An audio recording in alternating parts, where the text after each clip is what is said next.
எத்தனை உயிர்கள்ங்க, 20,000 குழந்தைகளை கொண்டு குவித்திருக்கிறார் நம்முடைய எதிரி யூதர்கள். மிக மோசமான எதிரி என்று சொன்னால் யூதனை தவிர யாருமே இருக்க முடியாது உலகத்தில்.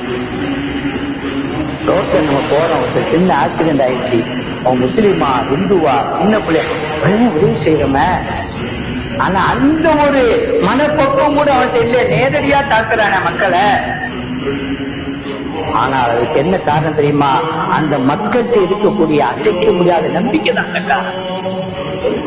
இன்றைக்கு காசா மக்கள் மட்டும் ஒரே ஒரு வார்த்தை, எங்களை காப்பாற்றுங்கள் உலக முஸ்லிம்களே என்று ஒரே ஒரு குரல் கொடுத்து விட்டால் உலக முஸ்லிம்கள் அவங்களை அள்ளிக்கிட்டு போயிடுவான். மலேசியாக்காரன் கொண்டு போயிடுவான், இந்தோனேஷியா கொண்டு போயிடுவான், சிரியா கொண்டு போயிடுவான், துபாய் கொண்டு போயிடுவான், சவுதி கொண்டு போயிடுவான்.